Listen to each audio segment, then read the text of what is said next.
a defiant show of strength by Taiwan, its latest military hardware on display, much of it sold by the United States.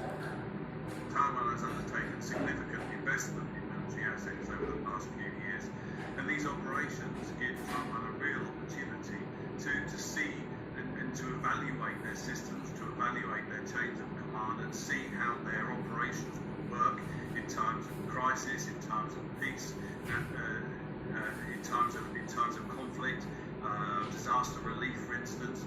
The annual live fire drills held since the 1980s test the island's ability to fight off an attack from its far more powerful neighbor. The exercises include air defense and follow nearby incursions by Chinese. Watching the war games, Taiwan's President Tsai Ing-wen, who's riding a wave of popularity for taking a more defiant stand against Beijing. The Hong Kong exercise is an annual military event of our military and shows the combat power of our troops, one world in our determination and efforts to protect our country. China's growing territorial claims in the South China Sea are being resisted by the United States.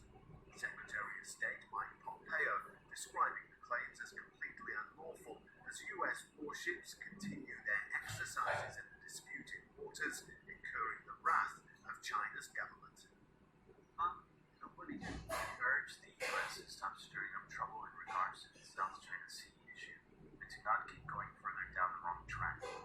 China will continue to resolutely safeguard its sovereignty and safety.